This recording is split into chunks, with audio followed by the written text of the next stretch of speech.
A white millionaire's wife was thrown out after giving birth to twins, one white and one black.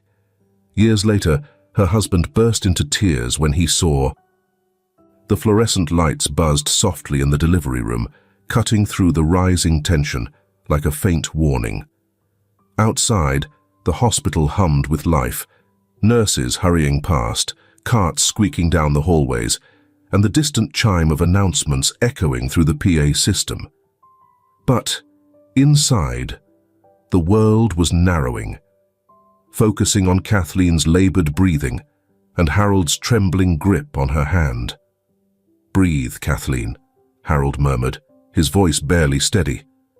His free hand brushed damp hair from her forehead, but the worry etched into his features betrayed his attempt to appear calm.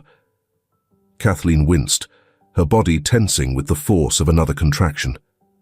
I can't." Her voice faltered, swallowed by the weight of pain and exhaustion. "You can," Harold whispered urgently, leaning closer. "You're strong. You're almost there." Dr. Taylor, her tone clipped and professional, glanced up from the foot of the bed. "Kathleen, one more push. You've got this." A guttural scream ripped from Kathleen as her body heaved with one last effort. Then, almost as if the universe had paused to draw a breath, the room was filled with the piercing cry of a newborn. "It's a girl," a nurse announced, lifting the wriggling infant into view. Harold felt an involuntary surge of relief and joy flood his chest as he caught sight of the tiny, squirming life. Tears pricked his eyes, and his lips parted in a whisper. "Annie." But the moment didn't hold. "Wait, there's another," Dr. Taylor interjected, her focus sharpening. "Kathleen, you're not done yet." Another wave of contractions gripped Kathleen, and the room seemed to compress with renewed intensity. Harold felt her hand clench his, her nails biting into his skin. He barely noticed. His focus was glued to her face, to her trembling resolve. Moments later, the second child emerged. Her cries joined the first, but as the nurse lifted the second baby into the sterile air, a sharp intake of breath rippled through the room. Harold's smile faltered. The infant's skin, a warm brown, stood in stark contrast to the paleness of her sister. The silence in the room was deafening. "Congratulations," the nurse said hesitantly, glancing between Harold and the babies as if seeking reassurance. Harold's heart stuttered. A cold weight settled in his chest as he stared at the second child. Questions surged, unspoken, but deafening in their clarity. Behind him, the door swung open, and Beverly swept in, her heels clicking sharply against the tile floor. Her gaze landed on the newborns, and her expression froze before twisting into a mask of fury. "What is this?" she hissed, her voice low but venomous.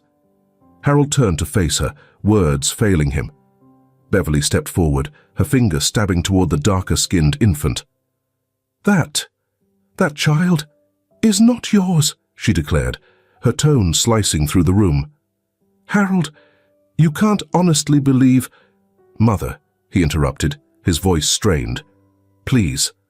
But Beverly wasn't done. Her scornful gaze darted to Kathleen, who lay exhausted but defiant. "You've disgraced this family," she spat. "How dare you bring this shame upon us?" Kathleen's lips trembled, but her voice was steady. "This is your granddaughter," she said, her exhaustion momentarily forgotten. "Both of them are." Beverly barked a bitter laugh. "Granddaughter, you expect me to accept this proof of your betrayal? Stop it!" Harold's voice cracked as he stepped between them, his hands raised in a futile gesture of control. His head pounded, the joy of moments earlier, now a distant memory, replaced by a storm of emotions, confusion, anger, guilt.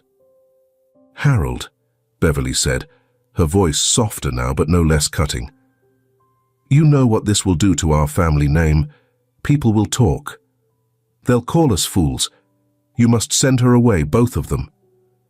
His gaze darted to Kathleen, her tear-streaked face filled with hurt. And something else. Betrayal. The weight of Beverly's words pressed down on him, suffocating, and for a fleeting, shameful moment, he wished he could escape. "Harold," Beverly pressed, her hand gripping his arm. "Do what's right for this family." Kathleen spoke, her voice breaking the silence. "Harold, please." He couldn't meet her eyes. The knot in his stomach tightened as he reached into his pocket. The necklace he had crafted for her glinted in the fluorescent light as he pressed it into her hand. "Take this," he whispered hoarsely. "Please. Take care of Hallie." Kathleen's tears fell freely now, but she clutched the necklace with trembling fingers. Her gaze lingered on him for a long, agonizing moment before she turned and left, cradling Hallie against her chest. The door clicked shut behind her, leaving a silence heavier than any argument. Harold sank into a chair, his head in his hands. The sound of Annie's soft cries echoed in the room, a reminder of what remained and what had been lost. Beverly stood tall beside him, her expression triumphant. But for Harold, all he felt was the crushing weight of regret. The apartment was silent, save for the muffled hum of traffic outside. Kathleen moved methodically, packing a small suitcase on the worn kitchen table. Her movements were quick, but deliberate, the kind of focus that comes when there's no time to dwell on emotions. Hallie stirred in her bassinet nearby, her tiny cries breaking the oppressive quiet. Kathleen paused, her hand trembling as she tucked a soft blanket around her daughter. "Is this what you wanted, Harold?" Her voice was steady, but her words carried a quiet accusation. She didn't turn to look at him as she spoke, her back to the man standing rigid near the door. "I didn't," Harold began, his words faltering. He ran a hand through his hair, his eyes darting between Kathleen and Beverly, who loomed like a shadow in the corner of the room. "This isn't what I wanted," Beverly scoffed, stepping forward with cruel precision. "What you wanted doesn't matter now, does it? What matters is salvaging what's left of this family's dignity." Kathleen's shoulders stiffened, but she kept packing. A small bundle of baby clothes went into the suitcase, followed by a frayed book she'd read aloud to Hallie on sleepless nights. The ordinary items seemed to mock the extraordinary situation she was being forced into. "Stop, Mother," Harold said, his voice low, almost pleading. "You've done enough." "Done enough?" Beverly snapped, her eyes narrowing. "I'm cleaning up your mess, Harold. Do you think the world won't notice? Do you think they won't whisper about the Anderson name being dragged through the mud?" Kathleen turned then, her gaze sharp but calm. "You think this is about your name? You think Hallie, my child, is some blemish to be erased?" Her voice didn't rise, but the words hit like stones. "You can call this whatever you want, Beverly, shame, betrayal. But the truth is, you're just a bitter woman who's forgotten what love looks like." Beverly's face hardened, but before she could reply, Harold stepped between them. His hands rose defensively, though they shook with the effort. "Enough," he said, though the authority in his tone was weak. His eyes met Kathleen's, and the weight of his failure settled in his chest like a stone. "Kathleen, please." "Please what, Harold?" Kathleen's voice cracked, though she fought to keep it steady. "Please understand why you're letting her do this. Please forgive you for not standing by your family." His mouth opened, but no words came. He couldn't defend himself, not in the face of her truth. The truth he'd tried to ignore since that moment in the hospital when his world had unraveled. Hallie let out a soft wail from her bassinet, breaking the stalemate. Kathleen crossed the room, her hand brushing the infant's cheek as she whispered soothing words. Harold's eyes followed her, lingering on Hallie, whose dark skin felt like a mirror reflecting all his doubts, his failures, and his weakness. "I didn't ask for this," he finally said, his voice hollow. "I didn't ask for any of this." Kathleen straightened, cradling Hallie against her chest. Her expression softened, though the pain didn't leave her eyes. "Neither did I, Harold. But here we are." She walked past him to the door, the suitcase in her free hand. Harold moved instinctively, blocking her path. His breath hitched as he fumbled in his pocket, pulling out the necklace he'd given her on their anniversary years ago.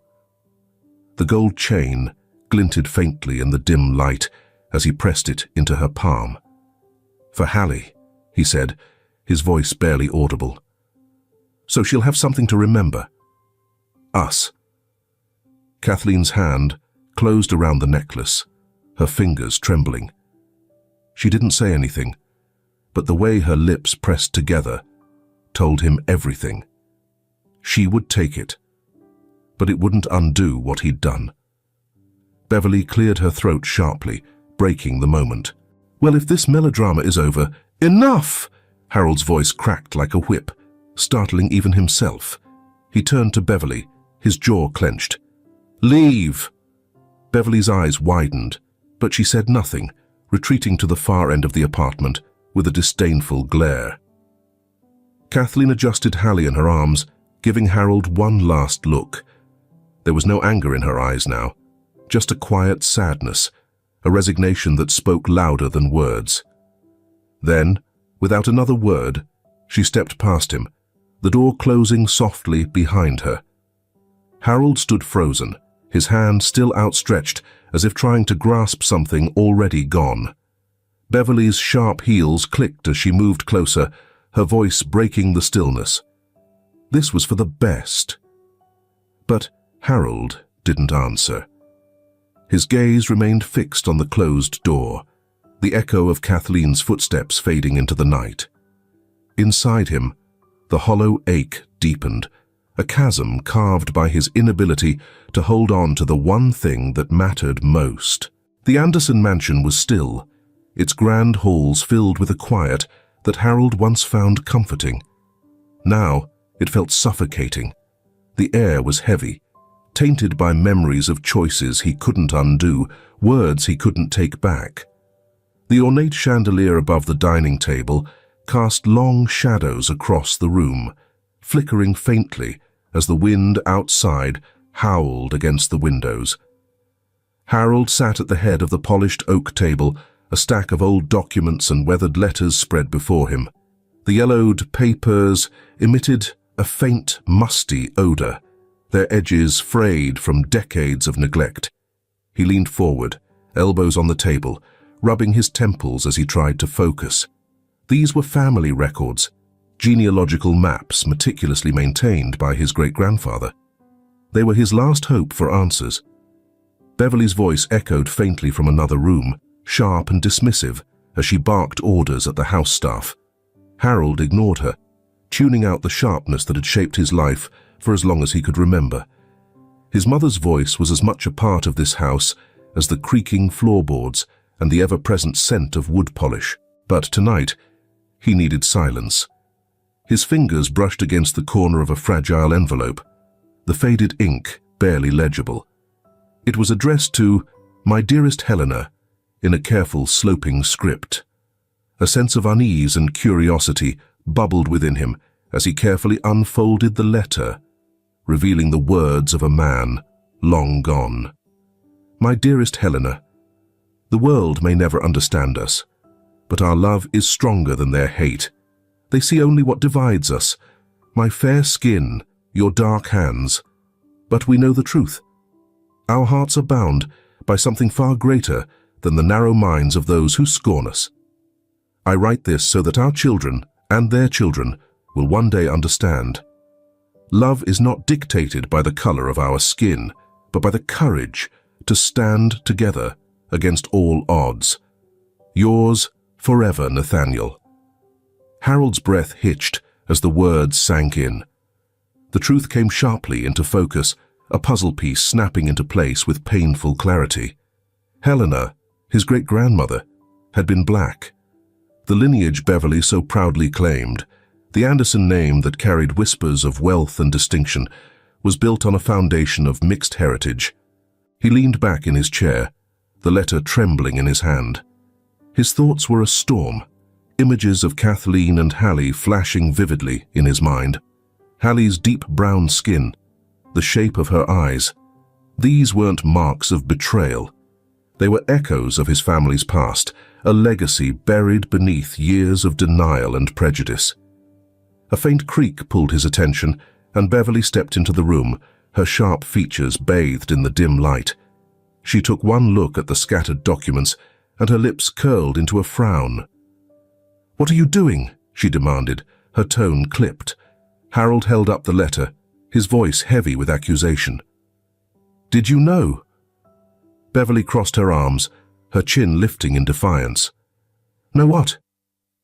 "That Helena, our great-grandmother, was black," Harold said, his voice trembling with anger and disbelief. "Did you know?" Beverly's expression hardened, but there was a flicker of something in her eyes, fear, maybe, or shame. "It doesn't matter," she snapped. "That was generations ago. It's irrelevant." Harold stood abruptly, the chair scraping against the floor. "Irrelevant," he repeated, his voice rising. "You forced me to send Kathleen and Hallie away. You made me believe—" He stopped, his breath ragged. "You made me doubt my own wife, my own child." Beverly's jaw tightened, but she didn't back down. "Kathleen was never good enough for this family," she said coldly. "And that child would have ruined us. I did what was necessary to protect you." "Protect me?" Harold's laugh was hollow, bitter. "You didn't protect me. You destroyed my family. You destroyed me." He turned away, his hands gripping the edge of the table as he fought to steady himself. The weight of his guilt pressed harder now, suffocating him. Every memory of Kathleen's tear-filled eyes, Hallie's cries as they left, all of it came crashing down with the force of a tidal wave. "I need to fix this," he muttered, more to himself than to Beverly. Beverly's heels clicked against the floor as she stepped closer. "Fix it," she said sharply. "Don't be ridiculous. What's done is done. You can't undo the past." Harold turned to her, his eyes blazing with a fire she hadn't seen in years. "Maybe I can't undo it," he said, his voice low but firm, "but I can make it right." Beverly opened her mouth to argue, but Harold didn't wait to hear it. He stormed out of the room, the letter still clutched tightly in his hand. For the first time in months, maybe years, his path felt clear.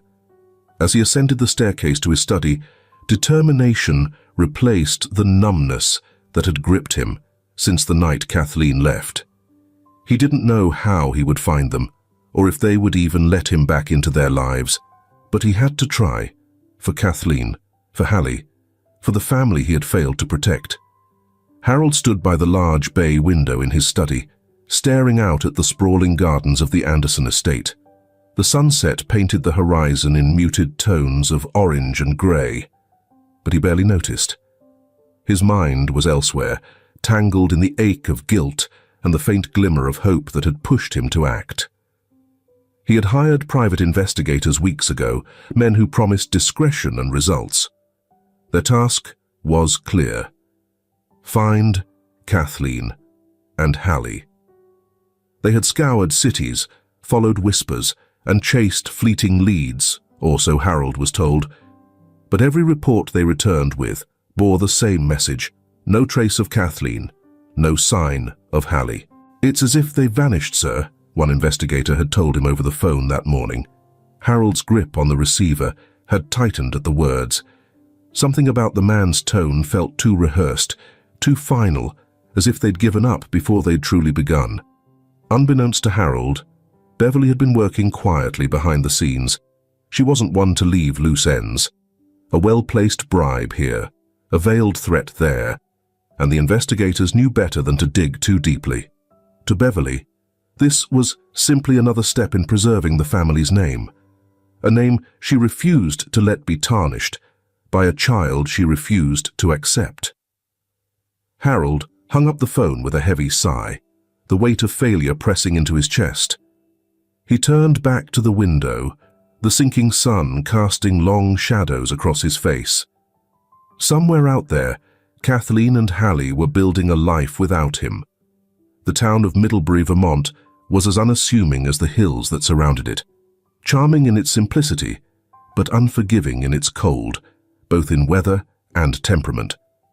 For Kathleen, it was the only place she could afford to start over. The clapboard house she rented leaned slightly to one side, with peeling white paint that revealed years of neglect. But it was a roof, and more importantly, it was a sanctuary. Inside, the air carried a faint chill even in spring, though Kathleen hardly noticed. Her mornings started before sunrise, dressing Hallie in layers to combat the brisk air, before carrying her to the local diner where Kathleen worked as a waitress.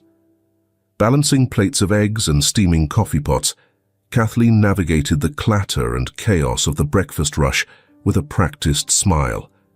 The regulars rarely tipped more than a few crumpled bills, but she didn't mind. Every dollar went to Hallie.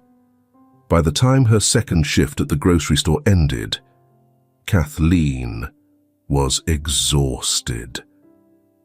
Yet, as she pushed open the door to their little house, the sight of Hallie toddling on unsteady legs made the ache in her back feel distant.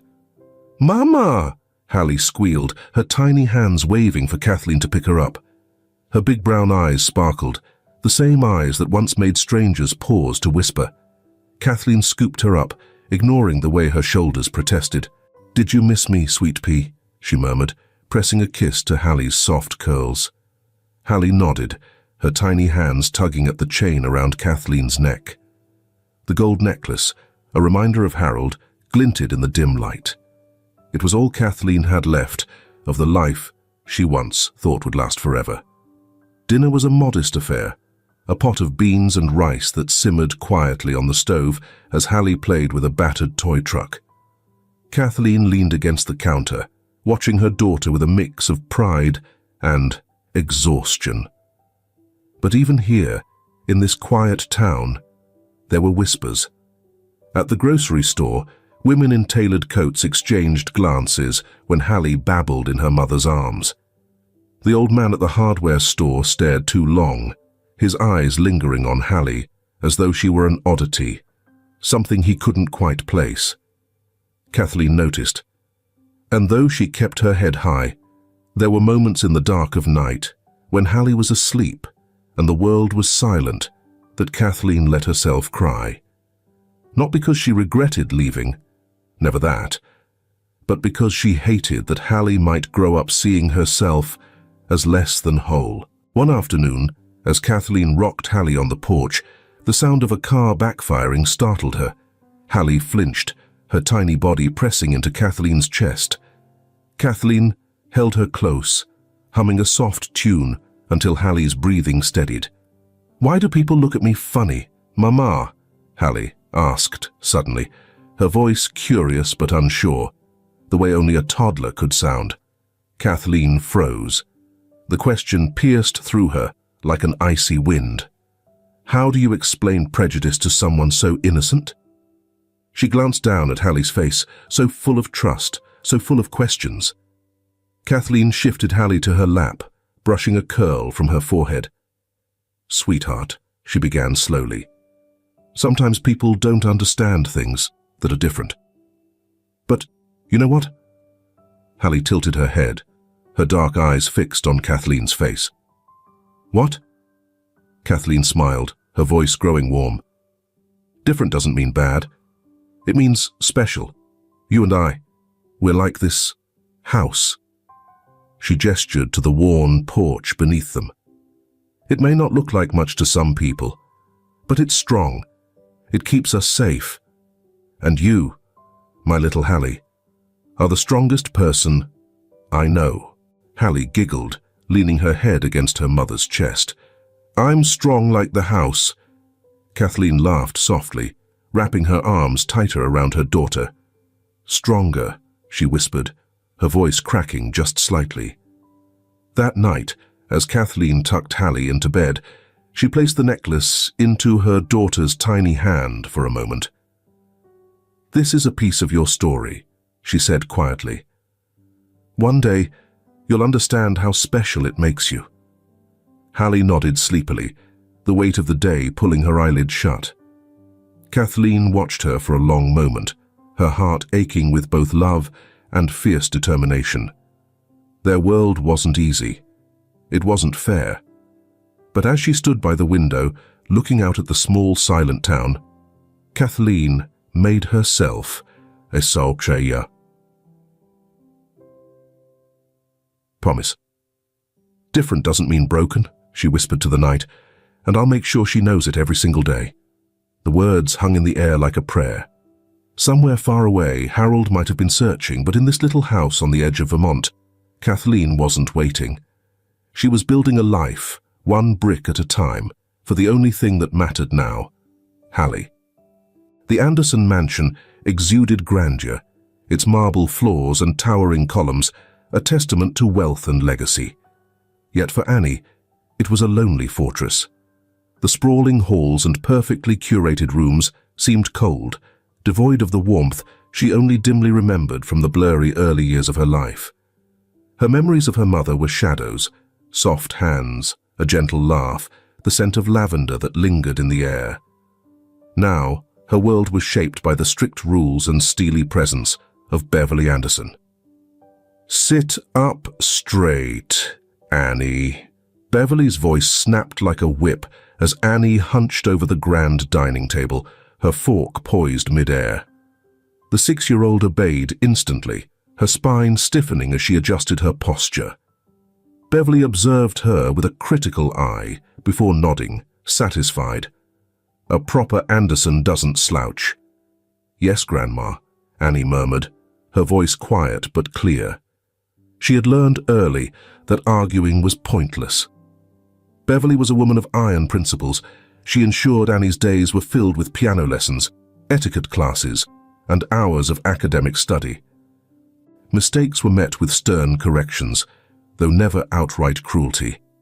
Beverly was not unkind, but her affection was hidden, wrapped tightly in her obsession with perfection. There were fleeting moments when her gaze softened, like when Annie played a flawless piece on the piano, or recited poetry with conviction. In those rare instances, Beverly would pat Annie's head and murmur, "Good girl," and Annie would bask in the faint glow of her approval. But there was a shadow in the house that neither discipline nor achievement could banish. It lived in the weary eyes of Harold, who drifted through their days like a ghost. He was kind to Annie, in a quiet, distant way. He would ask about her lessons, listen to her stories, and smile faintly when she handed him a drawing or a flower she had picked. Yet there was a sorrow in his voice that Annie couldn't understand, a weight he carried that she was too young to name. "Why is Papa so sad?" Annie asked one evening, her small frame curled in an armchair as Beverly read beside her. Beverly stiffened, but didn't look up from her book. "Your father has a lot of responsibilities," she said curtly. "Running the Anderson estate isn't easy." Annie frowned. "But he doesn't talk about work. He just sits by the window." "That's enough, Annie," Beverly interrupted, her tone leaving no room for argument. "You have your piano practice to finish." Annie didn't ask again, but the question lingered in her mind, unanswered. Harold's sorrow, however, seeped into their interactions in ways he didn't intend. When he tucked Annie in at night, he would linger by her bedside, his hand brushing her hair as he whispered, "Good night, my darling." There was always a tremor in his voice, as if he were apologizing for something Annie couldn't understand. In those quiet moments, Annie often felt the void most acutely. She didn't know the truth. She didn't know the names Kathleen or Hallie, but she sensed the absence of something, or someone, who should have been there. It was an ache she couldn't articulate, a missing piece she didn't know how to name. Beverly filled the silence with discipline, shaping Annie into the image of an Anderson heir. Harold filled it with quiet guilt, offering gentle smiles and fleeting moments of affection that only hinted at the depth of his regret. And Annie grew up in the shadow of both, striving to meet Beverly's expectations while yearning for the warmth she sensed her father could not give. As the years passed, Annie learned to navigate the rules of the Anderson household. She excelled in her studies, played piano with precision, and carried herself with the grace Beverly demanded.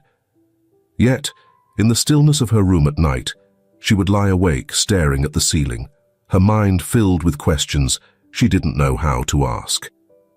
There was no way for Annie to know that her father's sadness was rooted in the loss of a family she had never met, a mother and sister who lived only in Harold's haunted memories. But even in her innocence, Annie felt the weight of that loss, an unspoken truth that shaped her world without her ever understanding its origin. The campus of Cornell University was alive with energy, students rushing between classes, their conversations weaving a tapestry of ideas and ambitions. Among them, Annie moved with poise, her upbringing evident in her graceful demeanor and polished speech. Her new semester had been challenging but invigorating, and the university's thriving social justice scene had drawn her in immediately. It was at one of these meetings, held in a sunlit room in the campus's community center, that Annie first saw Hallie. The group was small, 15 students sitting in a loose circle, exchanging ideas about an upcoming project to support underprivileged youth in the city. Annie had spoken confidently about funding strategies when Hallie entered, slightly out of breath, but smiling warmly.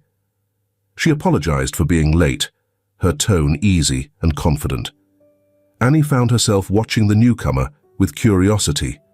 There was something magnetic about Hallie, her sharp intelligence, the way she spoke with conviction, and the quiet strength she exuded.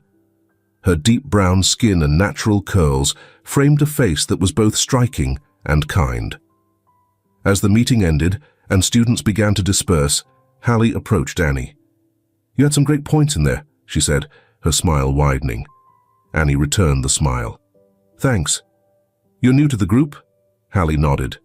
"Yeah, just transferred this semester. Thought I'd jump in." She extended a hand. "I'm Hallie." "Annie," she replied, shaking Hallie's hand. Their connection was instant. They fell into an easy rhythm of conversation as they walked toward the library together. Both were passionate about community work, and they quickly discovered shared values in their desire to make meaningful change. The next day, the lecture hall buzzed with energy as students filed in, shuffling to claim their seats. Annie adjusted her bag on the desk and scanned the room, her gaze landing on a girl with dark, coiled hair sitting a few rows away. "She's Hallie, the girl yesterday." Her vibrant presence seemed to fill the space around her, from her easy smile to the way she animatedly gestured during conversation. As the professor began the lecture on systemic inequality in urban housing, Annie found herself glancing at the girl again. Something about her seemed familiar, though Annie couldn't place why. It wasn't until the class ended and students began filing out that she found herself walking beside the stranger. "Hey," Annie ventured, her tone warm but hesitant. The girl turned, her smile widening. "Hi, Annie." Their names hung in the air for a beat, and then they both chuckled. "Well, that's not confusing at all," Hallie said with a grin. "Not at all," Annie replied, laughing. "Do you have a minute? I'd love to grab coffee and talk more about what we covered in class." Hallie nodded. "Sure. That was intense, right? I'm all for untangling it over caffeine." At the campus cafe, the conversation flowed easily. Hallie spoke passionately about her work with a local non-profit focused on affordable housing. Her words carried a confidence and depth that struck Annie. There was a rawness to Hallie's experiences, a perspective shaped by struggle that Annie, with her sheltered upbringing, found herself captivated by. I guess my mum's a big part of why I do what I do, Hallie said, her fingers idly playing with a delicate gold necklace around her neck.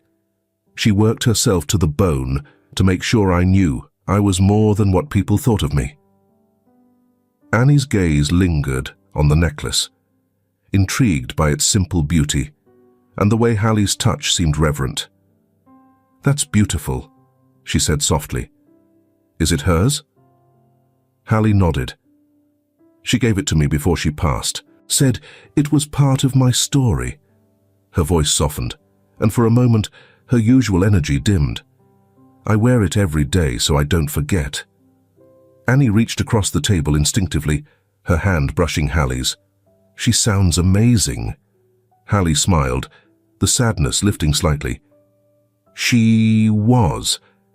And she never let me think being different was a negative thing. Their conversation turned, and soon Hallie asked, "What about you? You seem like you've got it all together. What brought you to social justice?" Annie hesitated, unsure how to articulate her answer. "My dad, I guess," she said finally. "He's always been this kind, quiet person. But there's a sadness in him. I think part of me wants to understand why, and helping others feels like a way to do that." Hallie tilted her head thoughtfully. "That's heavy. Do you think you'll ever talk about it?" "I don't know," Annie admitted, "but I hope so." As the cafe emptied and the sun dipped lower, Annie glanced at her watch. "Hey, you should come to dinner at my house," she said impulsively.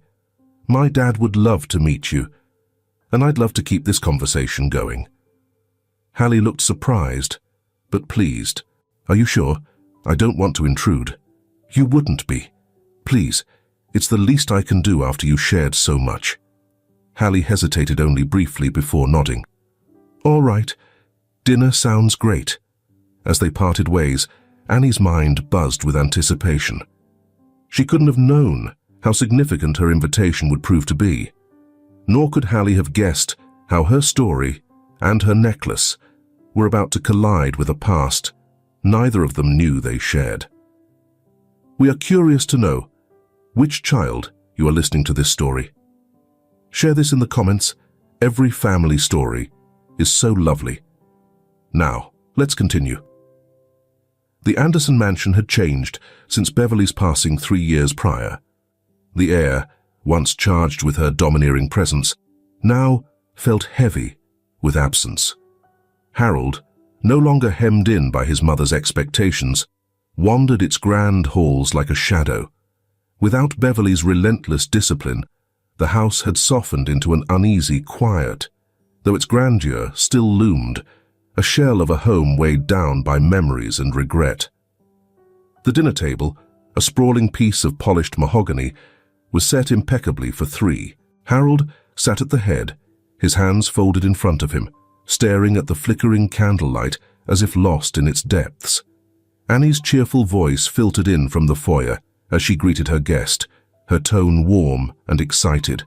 "Dad, this is Hallie," Annie said as she entered, leading a young woman into the room. Harold rose, a polite but distracted smile on his face. The sight of Hallie startled him.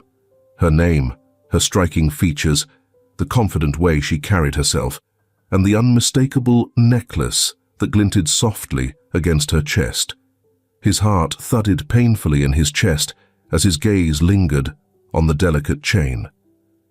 "Hallie, this is my dad," Annie said, beaming. "Mr. Anderson, it's so nice to meet you," Hallie said, extending her hand. Her voice was smooth and steady, but her expression softened when Harold's hesitant grip met hers. "Welcome," he managed, his throat tightening.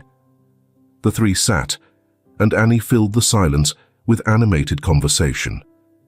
She spoke about their shared classes, the campus project they were working on, and how Hallie's insight had been invaluable. Hallie, though initially reserved, began to open up. She spoke about her childhood, her late mother and the challenges they'd faced. Harold listened intently, his mind spinning with questions he dared not ask aloud. "She always told me I was special," Hallie said, her fingers brushing the necklace absent-mindedly. "She said this necklace carried part of our story, though she never really explained what she meant. It's all I have of her now." Harold's breath caught. The necklace. It was unmistakable. The intricate detailing, the delicate clasp. He had chosen it for Kathleen all those years ago. He swallowed hard, his hands tightening around his napkin under the table. "That's a beautiful piece," he said, his voice strained. Hallie glanced down at it, a small smile tugging at her lips. "Thanks. It's my most treasured thing." Harold's gaze flickered to Annie, who was listening intently. She had no idea what was unfolding in his mind, the storm of realization crashing against years of grief and regret. Could this young woman sitting across from him be Hallie? His Hallie? As the evening wore on, Harold's questions grew louder in his mind. Every detail Hallie shared, the struggles of her mother, the way she spoke about resilience and love, fit too perfectly. Yet, he said nothing, fear and hope tangling in his chest. After dessert, Annie excused herself to retrieve a book she wanted to show Hallie. The moment she left the room, the air grew heavier. "Hallie," Harold began, his voice careful. "Your mother. She must have been a remarkable woman." Hallie looked at him, her expression softening. "She was. She raised me on her own and gave me everything she could. I only wish she were still here to see me now." Harold hesitated, his words catching in his throat. Before he could say more, Annie returned, her energy breaking the tension. "Hallie, you'll love this book. It's all about the impact of housing policies on marginalized communities," Annie said enthusiastically. Hallie smiled, taking the book and flipping through its pages. Later that evening, after the girls had said their goodbyes and Hallie left with promises to visit again, Harold retreated to his study. The house, now quiet once more, seemed to press in on him. He quietly went down to the living room, picking up the cup Hallie had drunk from before the maid came to clear it away. It was the only piece of evidence, the only thing that made his life less heavy. Harold clutched the cup, his mind racing. The resemblance, the necklace, the stories Hallie had shared. It couldn't be a coincidence. His heart pounded at the possibility. He reached for the phone, dialing a number he hadn't used in years. "This is Harold Anderson," he said, his voice low but steady. "I need a DNA test done." Quietly. As the call ended, Harold leaned back in his chair, the weight of his decision settling over him. If his suspicions were correct, the girl who had sat at his table tonight wasn't just a guest. She was his daughter. The house was silent, save for the faint ticking of the grandfather clock in the hallway. Harold sat alone in his study, a sealed envelope resting on the desk before him. The DNA test results had arrived earlier that morning, delivered by a courier who didn't linger. For hours, Harold had stared at the envelope, the possibilities swirling in his mind like a storm. Finally, he tore it open, his hands trembling. The words jumped off the page. Parent-child relationship, 99.9% probability. Harold's breath caught in his throat. It was true. Hallie was his daughter. Relief and dread tangled within him, his thoughts immediately turning to Kathleen. He had failed her, failed both of them. A note attached to the report confirmed his worst fear. Kathleen had passed away 2 years earlier. The weight of it all threatened to crush him. Yet, as the initial wave of despair receded, a new resolve rose in its place. He couldn't undo the past, but he could try to mend the future. Later that evening, Harold called both Annie and Hallie to his home, insisting it was important. The dining room was prepared, though far less formal than usual. Annie arrived first, her cheerful chatter filling the space as always, but Harold's strained smile didn't go unnoticed. "Dad, are you okay?" Annie asked, her brow furrowing. "Just a lot on my mind," Harold replied, brushing off the question. When Hallie arrived, the tension in the room seemed to double. She greeted them warmly, unaware of the emotional minefield she had just entered. Dinner began with polite conversation, Annie leading most of it as she recounted stories from campus. Harold contributed sparingly, his eyes flicking toward Hallie more often than not. Finally, unable to contain himself any longer, Harold set his fork down and cleared his throat. "Hallie," he began, his voice low but steady. "There's something I need to tell you. Both of you." Annie stopped mid-sentence, her eyes darting between her father and Hallie. "Okay," Hallie said cautiously, her posture stiffening. Harold hesitated, the weight of his words pressing down on him. "Hallie, the necklace you wear, I recognize it." Hallie blinked, her fingers instinctively brushing the pendant. "You do?" He nodded. "I gave it to your mother many years ago." Confusion flickered across Hallie's face. "My mother? But how?" Harold took a deep breath, his voice trembling. "Hallie, I believe you're my daughter." The words hung in the air, heavy and unrelenting. Annie gasped, her hand flying to her mouth as she turned to Hallie. Hallie froze, her expression a mixture of shock and disbelief. "What are you talking about?" Harold's voice cracked as he pressed on. "I didn't know until recently. I ran a DNA test after you came to dinner the other night. The results confirm it. You're my daughter." Hallie's chair scraped against the floor as she stood abruptly, her hands clenched at her sides. "This has to be some kind of joke," she said, her voice rising. "You can't just—" "What?" "Decide I'm your daughter out of nowhere." "It's not out of nowhere," Harold said, his tone desperate. I made mistakes. Terrible mistakes. Your mother, Kathleen, He faltered, his hands shaking. "She was my wife, but I let her go. I let both of you go, and I've regretted it every day since." Hallie stared at him, her eyes blazing. "You let us go?" she repeated, her voice dripping with anger. "You're telling me that you abandoned us, that my mother had to raise me alone because of you." "Hallie, please," Harold pleaded, standing as if to approach her. "I didn't know how to fix it. I was weak, and I listened to the wrong people. "Stop," Hallie interrupted, her voice shaking. "You don't get to make excuses. My mother worked herself to death to give me a life, and you were here, in this mansion, doing what? Feeling sorry for yourself?" "Hallie," Annie interjected softly, reaching out a hand, but Hallie pulled away, her breaths coming fast and shallow. "I can't do this," Hallie said, stepping back. "I can't be here."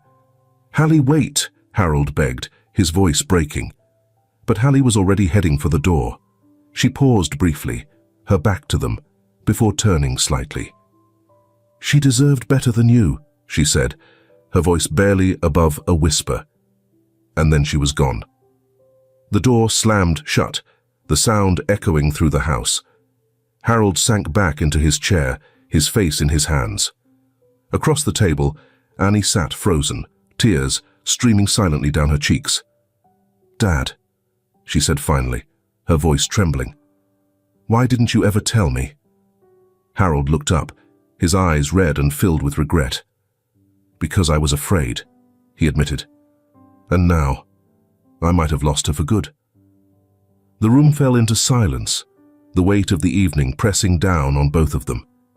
Somewhere outside, the faint sound of Hallie's footsteps faded into the night. Hallie wandered aimlessly through the city streets, the cool night air biting at her skin. She clutched her necklace tightly, her mind racing with the revelations from the evening. Her thoughts were a mess of anger, confusion, and a longing she didn't want to admit. The father she'd never known had been right there all along, living in a mansion while her mother had struggled to keep them afloat. She found herself at a park, empty save for the occasional jogger. The soft glow of a street lamp illuminated a lone bench near the lake. Hallie sat down, the tension in her shoulders slowly giving way to exhaustion. Her mother's voice echoed in her memory. "Never let anyone define your worth, Hallie. You're stronger than that." But tonight, she didn't feel strong. The campus was quiet in the early morning light, its usual bustle subdued as students trickled into libraries and lecture halls. Hallie sat on a bench near the quad, her hands wrapped around a lukewarm coffee cup. Her mind churned with the events of the night before, replaying Harold's words over and over. The weight of it all felt unbearable. The sudden revelation of a father she didn't want to claim, the betrayal she couldn't forgive, and the questions she was too afraid to ask. She didn't notice Harold's approach until his shadow fell across her. Hallie looked up sharply, her expression hardening as she met his gaze. "What are you doing here?" she asked, her tone clipped. Harold hesitated, his hands shoved deep into the pockets of his coat. His usually composed demeanor was gone, replaced by a raw vulnerability. "I came to see you," he said softly. Hallie scoffed, turning away. "You've done enough." "I know," Harold said, his voice faltering. He took a tentative step closer. "But I need you to hear me out. Please." Hallie's shoulders stiffened, but she didn't move to leave. She set her coffee down on the bench beside her and crossed her arms. "Fine. Say whatever you came to say, then leave." Harold lowered himself onto the bench, careful to keep some distance between them. He clasped his hands tightly, his knuckles white. "I don't know where to begin," he admitted, his voice trembling. "I've thought about this moment for years, but now that it's here." Hallie said nothing, her expression unyielding. "I want to tell you about your mother," Harold continued, his eyes fixed on the ground. "Kathleen was extraordinary. She was strong, compassionate, and so full of life. I loved her more than I can ever put into words." He paused, his voice catching. "But I failed her. I failed both of you." Hallie's jaw tightened, but she didn't interrupt. "I let fear control me," Harold said, his voice thick with regret. "Fear of my mother's judgment, of losing the life I thought I needed to protect. I was weak, and in my weakness, I hurt the two people I should have protected the most." He finally looked at Hallie, his eyes filled with tears. "You didn't deserve that. Neither did Kathleen. She deserved a partner who stood by her, not someone who let her walk away. And you deserved a father who fought for you, not one who hid behind excuses." Hallie's lips trembled, but she kept her expression hard. "You think saying this makes it better? That it erases the years my mother struggled to give me what you were too afraid to?" "No," Harold said immediately, shaking his head. "I know it doesn't. I know I can never make up for what you lost. But I'm here now, Hallie. I'm here because I want to try, if you'll let me." Hallie turned away, her eyes brimming with unshed tears. She wanted to hate him, to dismiss his words and walk away. But something in his voice, his brokenness, his sincerity, made her pause. "Why now?" she asked, her voice barely above a whisper. "Because I can't let fear rule me anymore," Harold said simply. "Because I lost Kathleen, and I can't lose you too. You're my daughter, Hallie, and I want to be your father, if you'll let me." At that moment Annie appeared, her face flushed from running. "Hallie," she said breathlessly, glancing between them. "I came as soon as Dad told me he was coming here." Hallie stood abruptly, her emotions boiling over. What? Are you here to convince me too? No, Annie said softly, stepping closer. I'm here because I care about you, and because I know how much Dad has regretted everything. He's not perfect, Hallie, but he's trying. Please don't shut him out. Hallie's defenses wavered, her gaze shifting between Harold and Annie. The anger and betrayal she felt were still raw, but beneath them was something else, a flicker of longing she couldn't ignore. Harold rose, his movements slow and tentative. Take your time, he said, his voice thick with emotion. I'll wait as long as it takes. Just, please know how much I care about you. Hallie stared at him for a long moment, the walls she'd built around her heart trembling. Finally, she turned back to the bench, picking up her coffee. I don't know if I can forgive you, she said quietly. Harold nodded, his expression both painful and hopeful. I understand. As he and Annie stepped away, Hallie remained on the bench, her coffee cooling in her hands.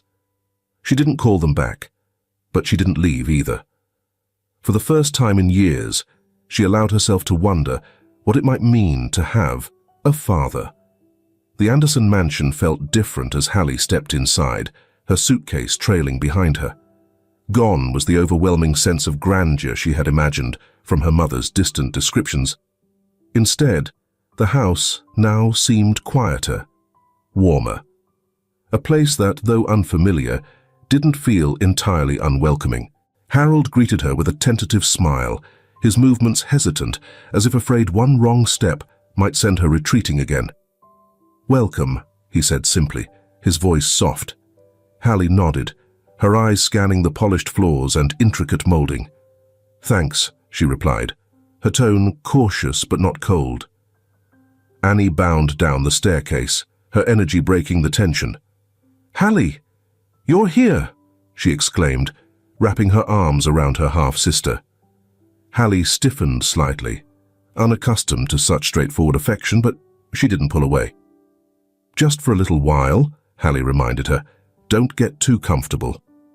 Don't worry, Annie teased, her smile bright. You'll be the one getting comfortable soon enough. The first few days were awkward. Meals were punctuated by long silences, Harold struggling to find the right words, and Hallie reluctant to open up. But Annie's presence served as a bridge, her light-hearted chatter and insistence on family movie nights easing some of the tension. One evening after dinner, Harold gathered the courage to approach Hallie in the living room. She was curled up on the couch, scrolling through her phone, when he sat down across from her. I've been thinking, he began, his tone careful, about your mother and how we can honor her memory. Hallie looked up, her expression wary but curious. What do you mean? I know I can never undo the mistakes I made, Harold said, his voice thick with emotion. But I want to do something meaningful, something that reflects who she was and the values she lived by. Annie, who had been eavesdropping from the hallway, chimed in. Like a community project. Hallie, didn't you say your mum was passionate about helping people? Hallie hesitated, her fingers grazing the pendant of her necklace. She was, she admitted softly. She always believed in giving back, no matter how little we had. A flicker of warmth crossed Harold's face. Then let's do that. Let's start something in her name. A community initiative to help families in need. Hallie's defenses wavered as she considered the idea. You think that'll fix everything? No, Harold said honestly. But it's a start, and it's something we can do together. Hallie studied him for a long moment before nodding slowly. All right, let's see if you mean it. The following weeks saw the family working together in a way none of them had expected. Hallie's knowledge of non-profit work, combined with Annie's enthusiasm and Harold's resources, created a dynamic that brought them closer. Small moments, a shared laugh over Annie's clumsy attempts at baking, a late-night brainstorming session in the study, chipped away at the walls Hallie had built around herself. One afternoon, while sorting through photos for the initiative's promotional materials, Harold handed Hallie a framed picture of Kathleen. She stared at it, her throat tightening as memories flooded back. "She was incredible," Harold said quietly, his voice filled with reverence. "And you remind me so much of her." Hallie's grip on the frame tightened, her heart aching with both pride and loss. "She deserved better," she said, her voice trembling. "She did," Harold agreed, tears glistening in his eyes. "But I hope I can be better now. For you, and for her memory." For the first time, Hallie saw not the man who had abandoned her, but a father desperately trying to atone. It didn't erase the pain, but it planted a seed of hope. As the initiative took shape, the house transformed. Where once it had been a place of sorrow and silence, it now buzzed with life and purpose. Volunteers filled the halls, laughter echoed from the kitchen, and Harold's once solemn expression softened with the joy of making a difference. One evening, as the three of them sat around the dining table, Annie raised a toast. "To Mom," she said, her voice bright but heartfelt, "and to second chances." Hallie raised her glass hesitantly, her eyes meeting Harold's. "To Mom," she echoed. As their glasses clinked, Harold felt a warmth he hadn't experienced in years. It wasn't perfect. There were still wounds to heal, conversations to have. But for the first time, he dared to believe that they were on the path to becoming a family. And in the glow of the moment, he silently thanked Kathleen. It was her love and her legacy that had brought them back together, reminding them all that even the deepest wounds could lead to new beginnings. The community center stood proud in the heart of the city, its facade newly painted and adorned with a modest plaque. The Kathleen Anderson Center, a legacy of love and justice. Inside, the rooms buzzed with activity. Volunteers prepared for the launch event, arranging chairs and setting up banners that read, "United against hate and strength in diversity." Harold stood near the stage, adjusting his tie with trembling hands. It had been years since he'd spoken publicly, and today's occasion carried more weight than any boardroom speech he had ever delivered. This was about family, about Kathleen, about making amends.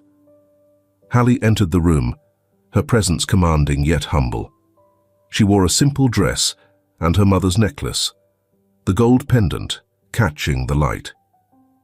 Since deciding to join her father and sister in their mission, Hallie has taken on the role of a public advocate. Her story of resilience, love, and the fight against prejudice had already begun to inspire others. "Ready?" Annie asked, appearing beside her with a clipboard in hand. She had thrown herself into organizing the center's outreach programs, her energy and optimism shining through in every detail. Hallie glanced at Harold, who was nervously pacing near the podium. "He looks like he's about to faint," she said with a faint smile. Annie grinned. "You should have seen him practicing his speech last night. I think he went through a whole box of tissues." The room began to fill, a diverse crowd of community members, activists and friends settling into their seats. Hallie and Annie exchanged a glance before heading to join their father near the stage. When it was time to begin, Annie stepped up first, her bright smile and warm tone instantly putting the audience at ease. She spoke about the center's mission, the importance of creating safe spaces, and the tireless effort it had taken to bring the vision to life. Then it was Hallie's turn. She walked to the podium with quiet confidence, her voice steady as she shared her story. "I grew up not knowing my father," she began, her gaze sweeping the crowd, "and for years I carried anger and questions about why he wasn't there. But I also grew up with a mother who taught me the value of love, resilience, and standing up for what's right. This center is for her, for the strength she gave me, and for the strength we can give each other." The audience erupted into applause, the sound echoing through the room. Finally, Harold stepped forward, his hands gripping the edges of the podium. He took a deep breath, his voice breaking slightly as he began. "I stand here today as a man who has made mistakes, grave ones. I failed my family when they needed me most, and for years I let guilt and fear keep me from trying to make things right."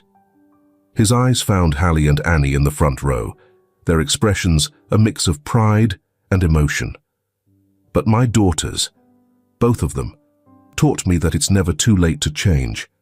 That redemption is possible if you're willing to face your mistakes and work to do better." He paused, the room utterly silent.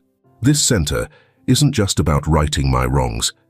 It's about creating a world where no one has to feel less than because of who they are, where love and understanding triumph over hate and fear. And it's about honoring the memory of my wife, Kathleen, whose courage and love brought us here today. Tears glistened in the eyes of many in the audience as Harold stepped back, his speech met with a standing ovation. The rest of the event was a celebration. Workshops, speeches, and stories shared among a vibrant, hopeful crowd. Hallie found herself surrounded by people eager to hear more about her journey, while Annie flitted from group to group, ensuring everything ran smoothly. As the evening drew to a close, Harold joined his daughters by the center's entrance. The three of them stood hand in hand, watching as the last guests departed. If this film touches your heart, leave your mark with a like, and don't forget to subscribe to our channel to explore more meaningful stories with us. Share your feelings with us and tell us your own stories. Every word you share is a building block that helps create our strong and enduring community. Together, we'll create a warm space where everyone can share and connect. Finally, don't miss the incredible stories coming your way soon. We're always here to bring you the best selections, full of deep values, yet entertaining. See you there.